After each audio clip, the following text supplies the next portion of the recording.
میں دبئی سے پاکستان اپنی شادی کے لیے جا رہا تھا۔ میں بہت خوش تھا، مگر مجھے معلوم نہیں تھا میری خوشی وقتی ہے۔ شادی کے کچھ دن بعد ہی میری بیوی کی طبیعت خراب ہوگی اور ڈاکٹر نے کہا اسے 1 ماہ کا حمل ہے۔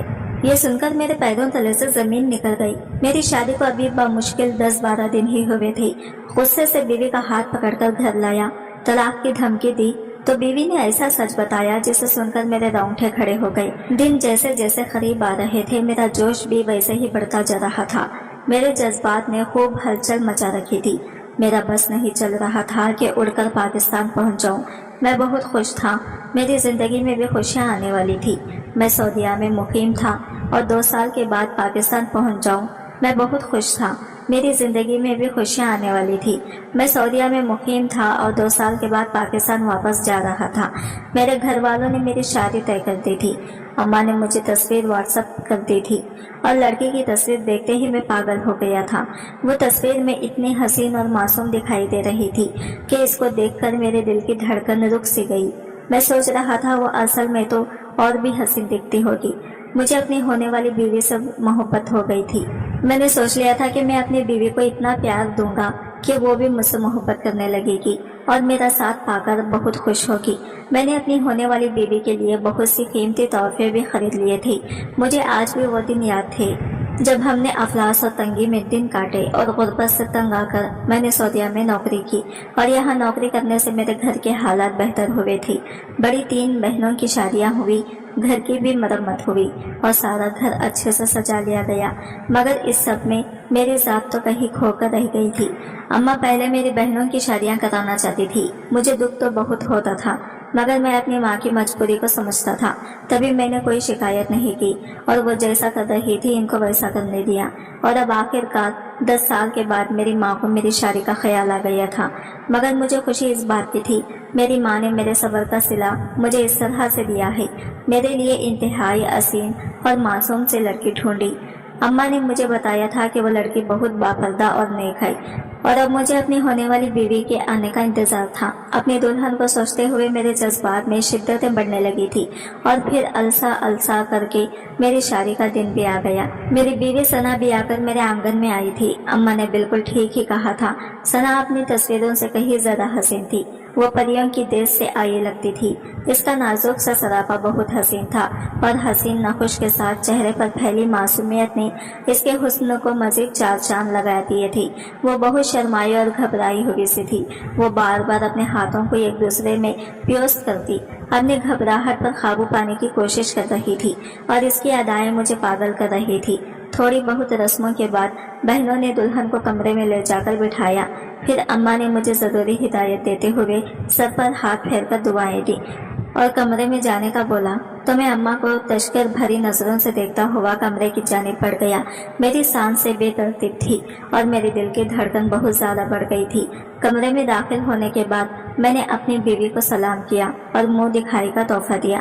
میں جھجک رہا تھا، مگر پھر میری جھجک پر میرے جذبات حاوی ہو گئے اور اپنے جذبات کے ہاتھوں مجبور ہو کر اپنی بیوی کی جانب پیش رشفت کی اور میرے پیش رشفت پر میری بیوی نے بھی سر جھکا لیا اور پوری رضامندی کے ساتھ اپنے آپ مجھے سونپ دیا۔ میں نے پوری رات اپنی بیوی پر اپنی شدتیں نچھاور کی تھی۔ وہ رات میری زندگی کی حسین ترین رات تھی۔ میں ایک دم سے مکمل ہو گیا تھا۔ میری بیوی کے چہرے پر پھیلی لالیاں اس بات کا ثبوت دے رہی تھی کہ وہ بھی میری سنگت میں بہت خوش ہوتی ہے اور میرے ساتھ بندھے اس رشتے پر دل سے راضی ہے۔ اگلی صبح میری بیوی بہت شرما رہی تھی۔ اس کے چہرے پر بکھری حیا کی لالی مجھے بہت اچھی لگ رہی تھی۔ میں نے محبت سے اس کو گلے لگایا اور تم اس طرح شرماتے بہت اچھی لگتی ہو۔ میں وعدہ کرتا ہوں میں ہمیشہ تمہیں ایسے خوش رکھوں گا اور کبھی بھی تمہیں کوئی تکلیف نہیں دوں گا۔ تم بھی وعدہ کرو ہمیشہ میرا ساتھ مخلص رہو گی اور کبھی مجھے دھوکہ نہیں دو گی۔ میری بات پر میری بیوی نے بھی مجھ سے وعدہ کر لیا۔ مجھے خوش اور سرشار دیکھ کر میری اماں بھی بہت خوش تھی۔ 1 ہفتہ کیسے گزرا کچھ پتا نہیں چلا۔ میرے دن رات اپنی بیوی کی سنگت میں گزر رہے تھے۔ میں اس کی خدمت میں خود کو بہت سکون محسوس کرتا تھا۔ مجھے لگا کہ میری ساری زندگی ایسے ہی محبت اور خوشیوں سے گزرنے والی ہے، مگر یہ میری خام خیالی تھی۔ مجھے نہیں معلوم تھا کہ زندگی میرے ساتھ اتنا بڑا کھیل کھیلے گی کہ میں سر کے بل زمین پر گر جاؤں گا اور پھر سارے زندگی سنبھل نہیں پاؤں گا۔ میری شادی کو صرف 8 دن ہوئے تھے جب ایک روز ثنا کی طبیعت خراب ہو گئی۔